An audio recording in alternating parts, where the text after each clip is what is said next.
يا رب يكون الفيديو عجبكم وبألف هنا. السلام عليكم ورحمة الله وبركاته.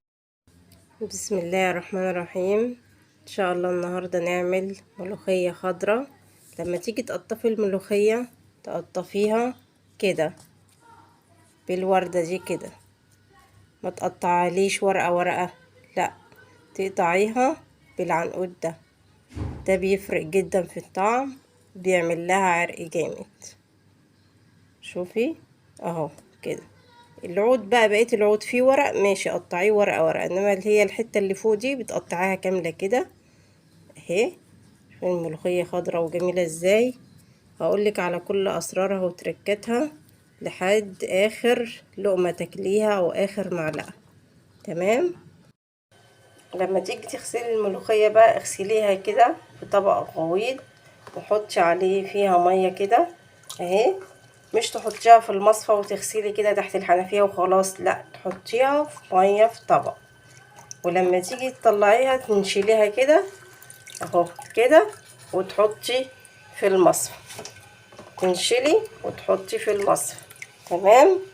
في الاخر تبصي تلاقي شكل المية عامل ازاي. دي الغسلة رقم 3.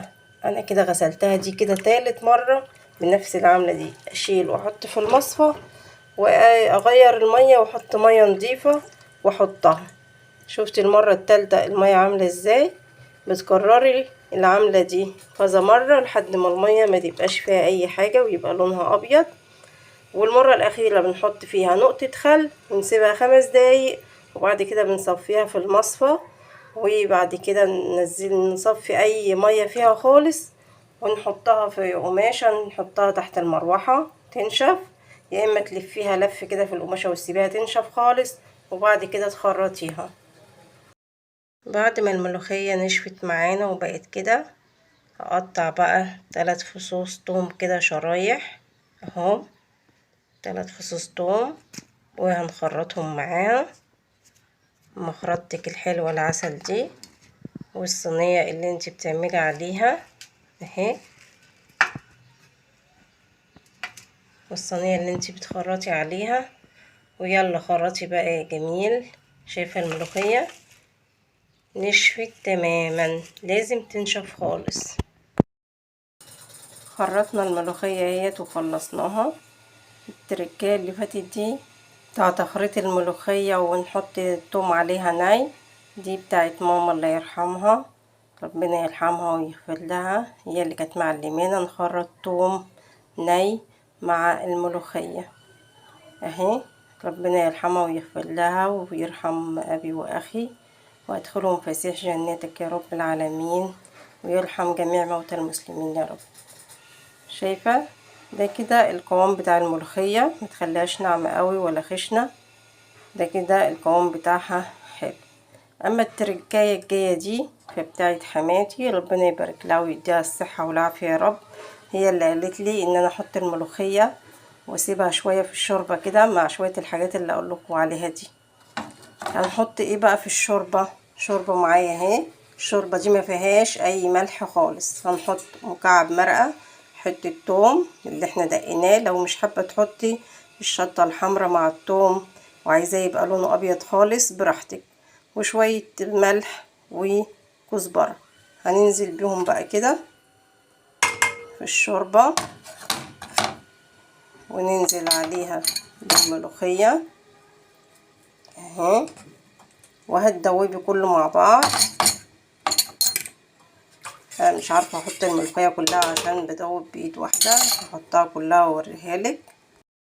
الشوربه بقى لما تيجي تحطي فيها الملوخيه بتبقى سخنه، يعني داخله على الغليان، تبقى سخنه، وتحطي فيها شويه الملوخيه مع الحاجات اللي حطيناها وتقلبيها كده.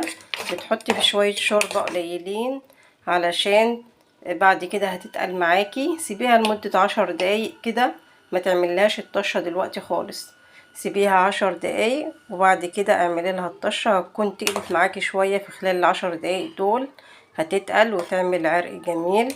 لما تسيبيها شويه بتفرق معاكي في الشكل بتاعها خالص. بعد ما بتسيبيها شويه، سيبها شويه وبعد كده نعمل لها الطشه. عشان نعمل احلى طشة ملوخية لازم يبقى الثوم فريش، وقطعي معاه حتة شطة حمرا، لو مش عايزة شطة بلاش. وطلعي بقى الهون المستخبي عندك ودقي فيه، ولا تقولي لي كبة ولا غيره، حطي كده. وهنحط عليه بقى شوية ملح وفلفل وكمون، ودقي يا قمر بقى. الملوخية اهي بعد ما سيبناها شوية تقلت قوي، انا زودتها شوية شوربة كمان. شايفين لونها اخضر وجميل ازاي. نعمل بقى الطشة بتاعتها. حطي معلقة زبدة كبيرة هنا نزيد بيها بالثوم. زي ما قلت لك لو حابة تعملي الثوم لونه ابيض ما تحطيش فيه حتة شطة حمرا، اعمليه براحتك خالص، بس اهم حاجة يبقى فريش. نسيبه بقى يحمر شوية، وانزل عليه بمعلقة الكزبرة. ثوم احمر اهو، انزل عليه بقى بمعلقة الكزبرة. بصي بقى الحركة دي،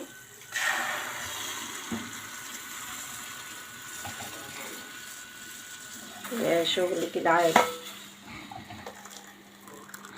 كده. شايفة تقيلة وحلوة ازاي، الله على الجمال. يا تركاتك، تاخد غلوة واحدة وتطفي احلى ملوخية. دي كده هي الملوخية بعد ما عملنا لها الطشة بتاعتها، جميلة وخضرة ازاي، شكلها حلو خالص. يستحسن ان انت تعملي على قد اليوم بتاعك وما تغطيش عليها خالص، تمام. ولو بقى منها شوية حطيهم في كيس في الفريزر، بلاش تبيتيها في التلاجة. مع بتنجان مخلل، شايفين البتنجان عامل ازاي، ده مقلي وانا عامله له الدقه بتاعته. اللي عايز الدقه بتاعته يخش على اليوتيوب ويشوف انا عملته قبل كده. الملوخيه بقى تاكليها بالعيش، تعملي جنبها رز بشعريه براحتك، اعملي ودن قطه كده وكلي. شايفه خضره وجميله ازاي، حاجه كده تحفه.